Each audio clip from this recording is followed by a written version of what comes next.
Hey tea heads, this is Don from Mayleaf. One of our shipments from Anhui province in China has just landed in our warehouse, and we've got these beautiful 2020 green teas in front of me. I want to taste them all in front of you, but unfortunately we will not have the time to do that. Just so that you know, we've got melon seed green, Luan Guapian, beautiful warm biscuity tea, incredible green tea, very, very sweet tea this year. That's now in stock, and we've got this Huo Qing, Taiping Huo Qing. Again, I would love to taste this with you. As many of you know, we haven't stocked Huo Qing for a couple of years because I have been continuously searching year in, year out for a Huo Qing that has enough potency in its aroma and enough complexity in its flavor to live up to the beautiful looks and the price tag. And I absolutely loved the sample of this Huo Qing. Hopefully it's as good as I remember. But we're not going to be tasting these today. Instead, we're going to be tasting this unassuming little fella, not as beautiful as Huo Qing for sure, but a fascinating tea. This is Jade Fire, also known as Yongxi Huo Qing. And as I said, not the prettiest looking tea, almost looks like a gunpowder tea with its darker color and its rolled shape, but please don't call it a gunpowder tea, because then you are sort of bunching it up with all of that mass-produced, lower quality Chinese gunpowder tea. I'll talk a little bit about my feelings around gunpowder tea in a very little bit, but first let's quickly describe this tea. As I said, this is Yongxi Huo Qing. This is from Anhui province, and you can call it a pearl tea or a jucha because it has that rolled shape. That rolled shape is generally known as jucha. In fact, I would call this a julancha, which is a pearl-shaped tea which has an orchid taste or an orchid aroma. And it's definitely not anything like the taste of gunpowder tea. Let's quickly scope this tea. This is a Ming Dynasty tea, so it's an old tea, and the season for this picking is 8th of April 2020. The cultivar on this is the Chunti-Zhong variety, which just basically means the indigenous variety here, but the tea trees are quite old on this. It's 70-year-old tea trees, which is unusual for green tea. And this area which it comes from is in Jing County in Anhui province, and Yongxi village is quite a remote village, quite difficult to get to. And so the village is a little bit cut off from sort of, modern world. I mean, obviously there's transportation there. I've not visited myself, but it's a little bit more cut off. And so it produces tea in this traditional sort of Ming Dynasty style. And I hear that the producers in this village area are more sort of on the older end of the spectrum. So this is sort of an older style tea, certainly nothing like this sort of more modern looking, sort of pretty looking Huo Qing, which is why I struggle to find good Huo Qing, because it tends to be made more for looks rather than for taste. But anyway, that's a whole other discussion. So this origin is from Jing County, Anhui in China. The picking and processing, despite the looks of it, this is very delicate, one bud and two leaf picking. At least it is from my recollection of the sample. I've not tasted this tea yet, so obviously we're going to dive in, and hopefully it is the same as it unfurls. You'll see that it actually has very, very beautiful, delicate leaves. Now, the processing on this is an interesting one. It's a slow processing, so they're picking it and then they're going through a shaqing phase with the wok being fired by wood and charcoal, so a skilled process to control the heat with wood and charcoal, and the wok is brought up to only around 160 degrees Celsius, apparently. So as I said, I've not visited this village, but this is what I've been told by the producers, 160 degrees Celsius. That is a very low shaqing, so they're doing it for an extended period of time at lower temperature. Normal shaqing temperature is around 300 plus degrees Celsius. So that shaqing process is all about deactivating the enzymes in the leaf to fix the leaf to a green color. But with a lower temperature, that might be one of the reasons why it goes darker than, for example, Huo Qing. So 160 degrees, shaqing on a wok or in a wok, fired by charcoal and wood. And then they bring the temperature down to about 110 degrees. So again, really, really low for the shaping phase where they're rolling it, the first rolling shaping phase. And then they bring the temperature down again to about 80, 85 degrees Celsius. So again, very low temperature for final shaping. So they're gradually reducing the temperature, and it's being shachinged and then rolled for an extended period of time. Apparently around 12 hours it takes to make this tea from picking to finish, which is a long time for a green tea. And the yield is around 25%. So 40 kilos of picked leaf will result apparently in around 10 kilos of finished tea. So it is a long, slow, clearly, well, you can taste it, at least I tasted it in the sample. It tasted like it had gone through a very methodical, careful processing, and a lot of love went into the making of at least the sample. Again, let's hope that this tastes as good as I remember. So how does this compare? Oh, sorry, elevation on this is around 700 meters. So how does this compare to gunpowder tea? So gunpowder tea is mostly made in Zhejiang province, so different province altogether.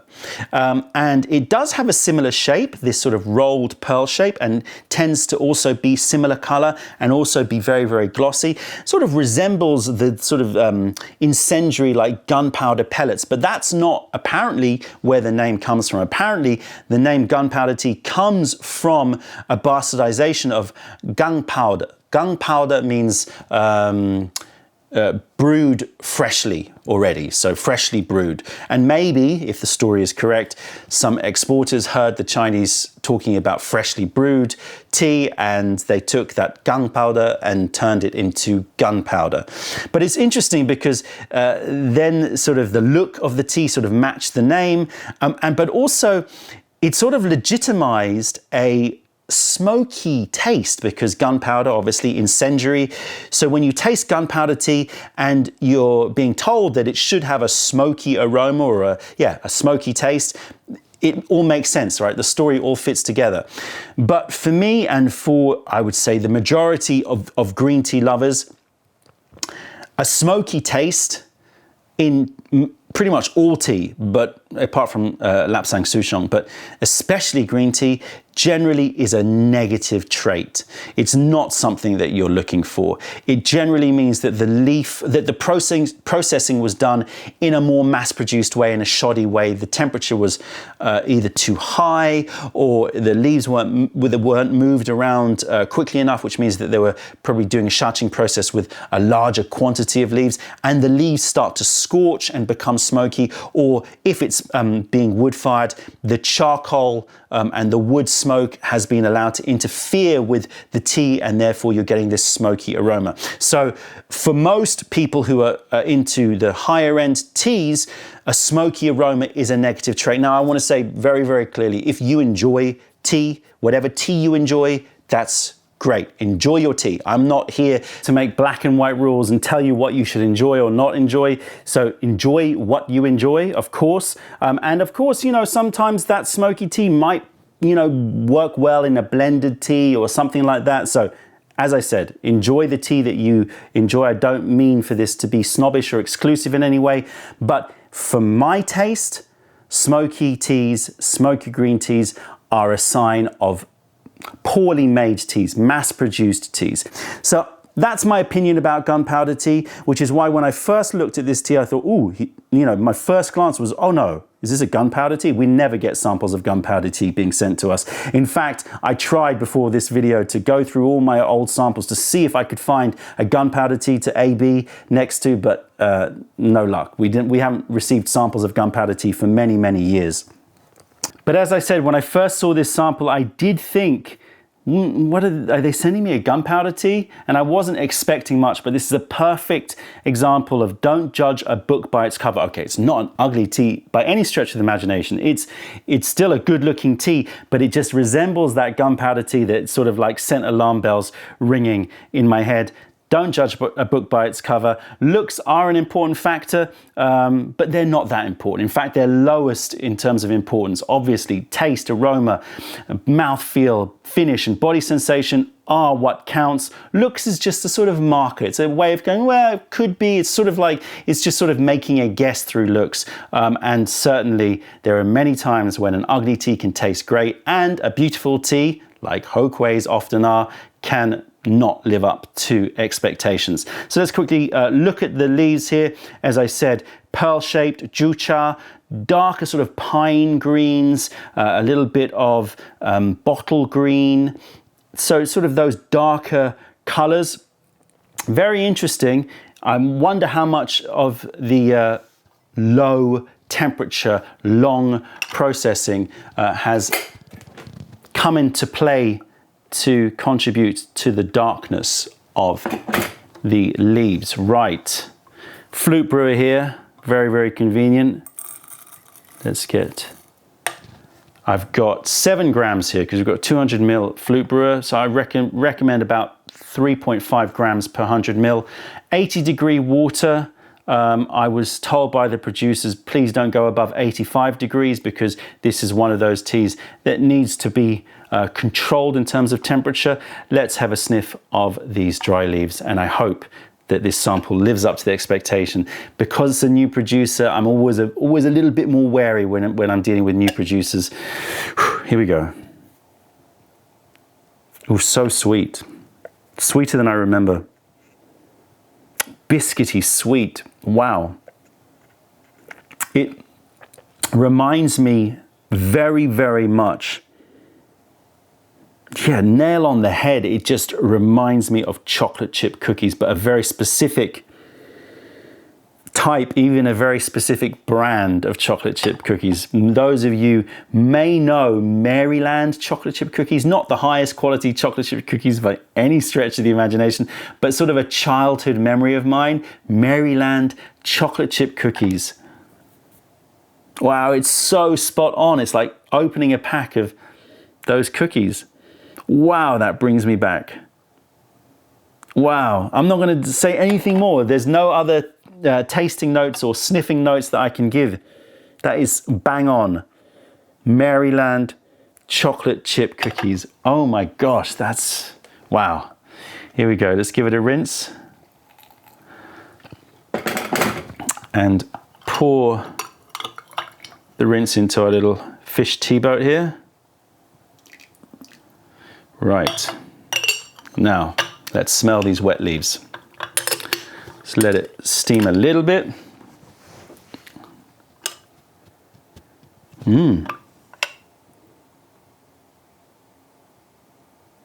So it's changed. I'm getting more vegetal note here, but it's not in the sort of, it's not in the very green asparagus, spinach realm. It's a little bit deeper. It reminds me of, you know, wasabi peas. Those maybe just the peas, not the wasabi part. So yeah, dried peas. I don't know if I've had dried peas without the wasabi, but you can imagine just dried peas. It's got that starchy, sweet pea note, but dried down, concentrated, deeper. I'm still getting a sort of biscuity note, but it's become more raw, like a raw dough, but not a cookie dough anymore. More like just a raw dough, like as if you were going to make pastry, like a pie. Slight savory, like a salted raw dough.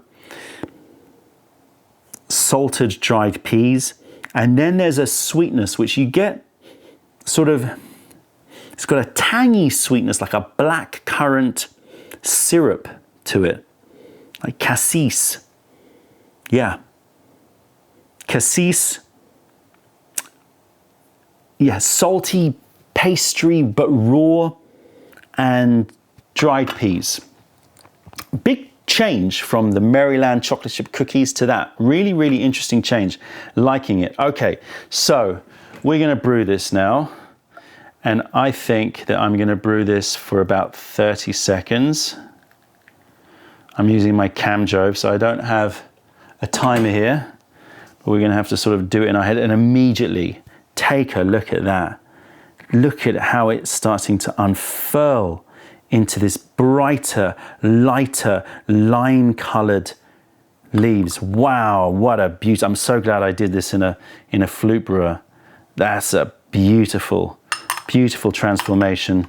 That's probably about 30 seconds. I just want to keep watching this. All right, I'm going to say that that's about 30 seconds. Color of the liquor, much lighter than you would imagine from looking at those leaves, right? At the dry leaf. And gunpowder tea usually has a sort of orangey yellow note to it, sort of more in the darker orangey. Look at that. Look how vibrant that is.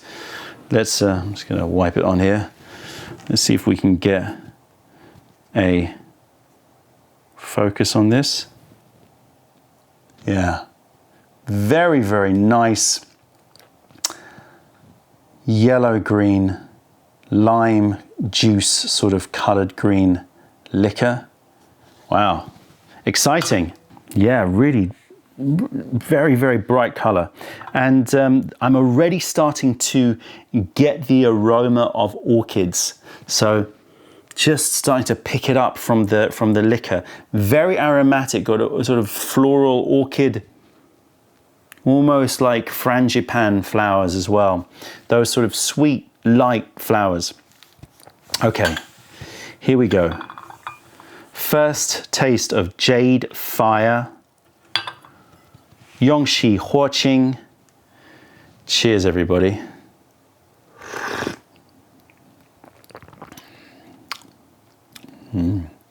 Texture is medium. Refreshing, very refreshing. Very bright and refreshing. Again, nothing like you would imagine from looking at those dry leaves. Nothing sort of, you know, smoky and deep. Nothing like gunpowder. It's got a very juicy, quenching, zesty, bright mouthfeel. And the taste lives up to that. Pomelo, bags and bags of pomelo. Sweet grapefruits, pomelo. I am picking up that frangipane, floral, orchid, those sort of quite tropical floral notes. There's also a creaminess coming in there as well, which I wasn't expecting. It's a light creaminess.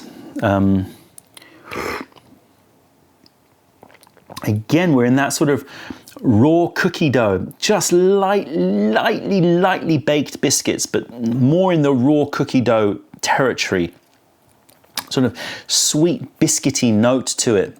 But that is not the main event. That comes as a sort of a nice secondary warmth. The main event is definitely bright, sweet, zesty pomelo, frangipane, orchids, and a sort of fruity sweetness, like I want to say melon, but I don't think it's as fruity as a melon, if that makes sense. More like a sort of it's more sweet in a starchy way rather than a fruity way, if that makes any sense. Like it's kind of got like a fresh nashi pear and winter melon, gourd, like, no, nothing bitter, not like bitter melon, but a winter melon, fresh starchiness, starchy sweetness. Totally, exactly as I recall, just surprising, because as I said, when you look at those leaves, they don't look like they're going to be producing a tea which is so bright and so uplifting and effervescent and juicy and zesty. Let's brew it again. Really enjoying it. Not disappointed, which is the most important thing.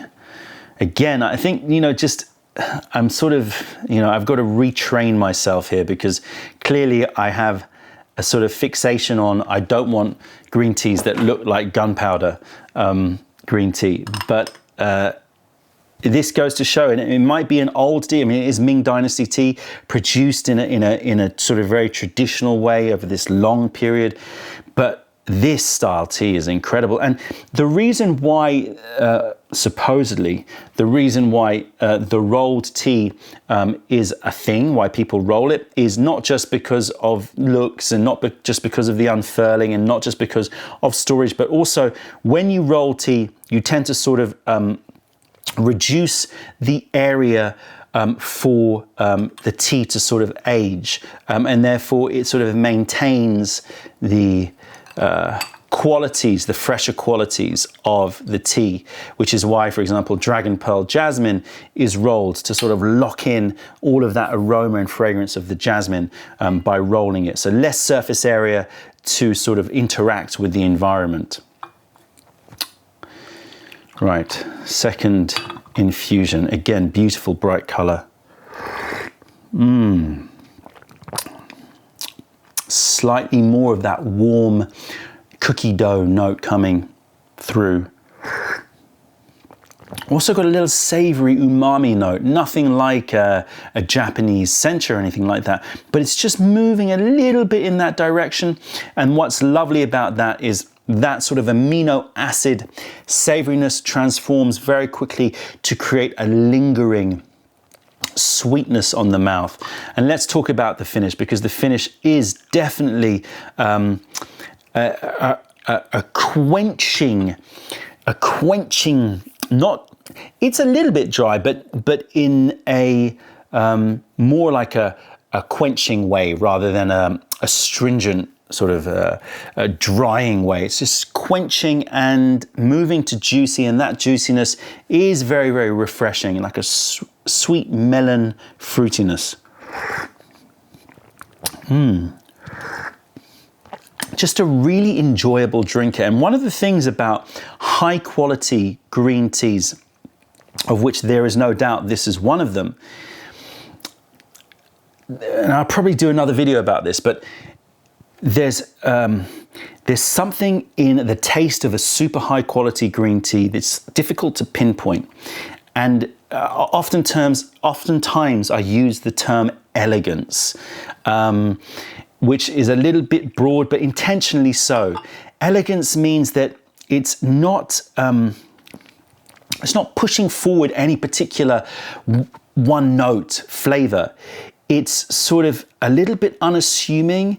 It's sort of reliant on you to focus and find this incredible, delicate sweetness and mouthfeel that's refreshing, juicy, light, bright. I guess it's a sort of purity with lots of aroma. And if you take away the purity side of it and you just give lots of flavor and aroma, you lose the elegance. Maybe that's a better way to describe it. As I said, I'll try and do another video about this, because that probably needs a little bit more thought rather than me shooting from the hip a little bit. Right. Let's see if we can smell this empty flute brewer. Lovely. Very nice springtime, summertime drink, this one. It's going to really give you that lifting, uplifting, bright, sweet, grapefruity note in the mouth. And that savory note is very, very subtle, but just there, okay. Let's have a sniff of this. Now, I'm expecting it to go more towards the warm side, more towards those biscuity notes, but let's see. Yeah, cooked fruits. Which fruit? It's almost got a slight cannabis twang to it, but the majority of it is cherry, cooked sour cherries. It's fresher than I thought. Cooked sour cherries, a little cannabis twang, and a sort of biscuity, Bakewell tarty, sort of almondy foundation to it. Very, very nice. Again, like a nice combination of warm to bright and uplifting. Speaking of which, body sensation is starting to kick in, as you can imagine. Nice, light, uplifting. Not so light, actually. You know, quite energizing, uplifting, bright, but not rushy in any way. Another brew. Let's look at these leaves first, and then I'll probably have one last brew to finish, because I want to show you these leaves. It's very important that you see the quality of these pickings, which you could see as it unfurled. Let's bring this front and center here. Take a look. Right, you can see bud, 2 leaf here, very delicate, tender pickings from 70-year-old tea trees. Very, very delicate, tender pickings. That is high quality picking. And the color, again, take a look at the color. I mean, the transformation is remarkable from that deeper, you know, khakis and dark bottle green pellets to this gorgeous sort of lime and asparagus green, tender leaves. Feel quite, feel very delicate. Feel very, very delicate. Look at the buds, very wispy little buds, extremely fine picking. Again, you know, this is a world away from the sort of mass-produced, mass pickings and mass production of gunpowder tea, which is why I would implore you not to call it gunpowder, even though it has that gunpowder shape. Right, one last infusion here. Slightly cooler. This is 77 degrees Celsius, so we're just going to brew it for a little bit longer.